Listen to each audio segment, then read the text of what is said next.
আব্দুর রাজ্জাক বিন ইউসুফের সন্তান হিসেবে যদি কোনোদিন শিরক এবং বিদআতের সাথে আপোষ করতে হয়, দাওয়াতি কাজ বন্ধ করে দেব, তবু শিরক এবং বিদআতের সাথে আপোষ করব না।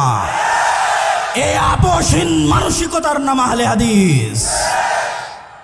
আর একজন আহলে হাদিস আলেমের সন্তান হিসেবে, আহলে হাদিস আকীদা লালনকারী হিসেবে পৃথিবীর যে প্রান্তে আমাকে উপস্থিত করা হোক না কেন, পৃথিবীর যে কোনো জায়গায় আমাকে ডাকা হোক না কেন, সেই প্রত্যেক জায়গায় আমি নিজেকে আহলে হাদিস বলেই পরিচয় দিব।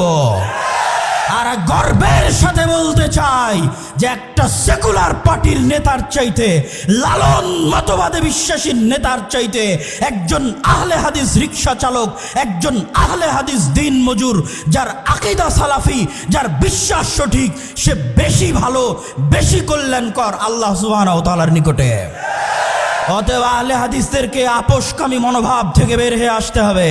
এই আপোষকামী মনোভাবের কথা আল্লামা আব্দুল্লাহিল কাফি আল কুরাইশি তার ইনফেরিয়রিটি কমপ্লেক্স আহলে হাদিস পরিচিতি বইয়ের মধ্যে তুলে ধরেছেন।